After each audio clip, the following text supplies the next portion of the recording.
Hi hello everyone welcome back to Sridevi తెలుగమ్మాయి channel. ఈరోజు video వచ్చేసి క్యాబేజీ 65 కలర్ఫుల్గా ఎలా చేసుకోవాలో చూపిస్తాను. మనం ఇంట్లోనే సింపుల్గా చేసుకోవచ్చు, టేస్ట్ కూడా బాగుంటుంది. ఫస్ట్ వచ్చేసి మనకు క్యాబేజీ మెయిన్ ఉండాలి. క్యాబేజీ ఒకటి తీసుకోండి, ఒక క్యాబేజీ దొరుకుతుంది కదా, అది మొత్తం తీసేసుకొని ఇలా నేను చిన్న చిన్న పీసెస్ లాగా కట్ చేసుకున్నాను.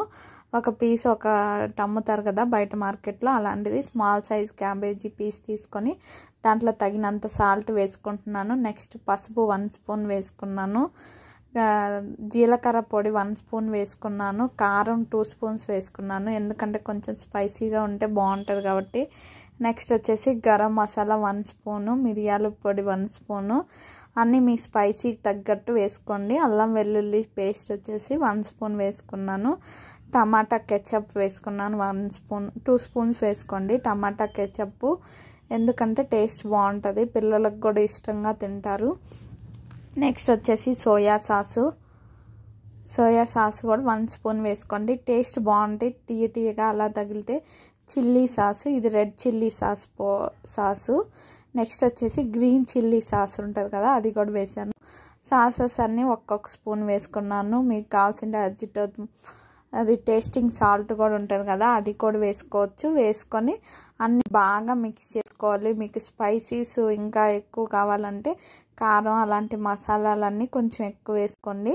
నేను వచ్చేసి సరిపడినంత వేసాను. నెక్స్ట్ వచ్చేసి బియ్యం పిండి వచ్చేసి 1/2 కప్పే వేసాను, ఎక్కువ వేస్తే గట్టిగా అయిపోయింది, కొంచెమే వేసుకోండి, 1/2 కప్పు. నెక్స్ట్ వచ్చేసి మైదా పిండి వచ్చేసి 1 కప్పు, శనగపిండి కూడా 1 కప్పు, అన్నీ ఒక్కొక్క కప్పు వేసాను. ఇది కార్న్ఫ్లోర్ 1 కప్పు, కార్న్ఫ్లోర్ కొంచెం ఎక్కువ వేసుకుంటే క్రిస్పీగా బాగా వస్తుంది టేస్ట్. బియ్యం పిండి మాత్రం కొంచెం తక్కువ వేసుకుంటే ఎక్కువ గట్టిగా అవ్వకుండా కొంచెం క్రిస్పీగా తగులుతూ ఉంటుంది. బియ్యం పిండి వేస్తే ఏంటంటే కొంచెం ఎక్కువ గట్టిగా అవుతాయి. ఇదంతా బాగా మిక్స్ చేసుకోవాలి.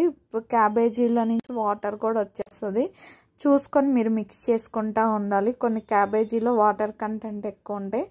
ముందుగా మనం డీప్ ఫ్రై చేసుకోవాలి. ఆయిల్ని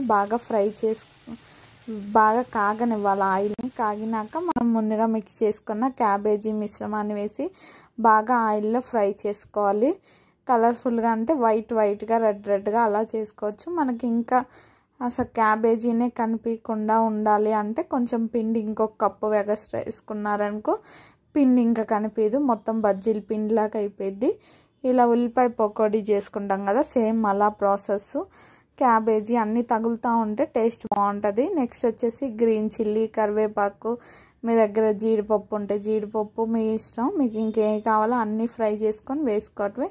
ఇంకా సింపుల్గా రెడీ అయిపోయింది. ఇంక ఇలా సర్వింగ్ బౌల్లో ఒక టిష్యూ వేసుకొని ఇంకా మనం ముందుగా ఫ్రై చేసుకున్న క్యాబేజీ ఫ్రై, పచ్చిమిర్చి, కరివేపాకు, ఇంకేవి కావాలో అవన్నీ వేసుకొని గార్నిష్ చేసుకొని ఇంకా సాంబార్ రైస్లో కానీ పప్పుతో కానీ తింటే మాత్రం టేస్ట్ బాగుంది.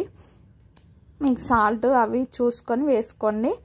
ఇవి గ్రీన్ చిల్లీ అన్నీ వేసేసాను. మీకు ఇంకెలా ఇలా తినేయచ్చు. బాగా స్పైసీగా పచ్చిమిర్చి అలా నంచుకొని, కరివేపాకు అవేమీ వేయలేదు నేను, మీరు కావాల్సింటే వేసుకోండి, అవన్నీ వేసుకుంటే టేస్ట్ ఇంకా బాగుంటుంది.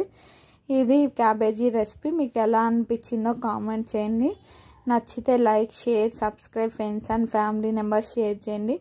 బాగా క్రిస్పీగా వచ్చింది క్యాబేజీ ఫ్రై. ఒకసారి ట్రై చేసి చూడండి. నా స్టైల్ ఆఫ్ క్యాబేజీ 65 అనొచ్చు, పకోడీ అనొచ్చు, మన ఇష్టం, ఏ పేరు కావాలంటే ఆ పేరు పెట్టుకోవచ్చు. ఇలా కలర్ఫుల్గా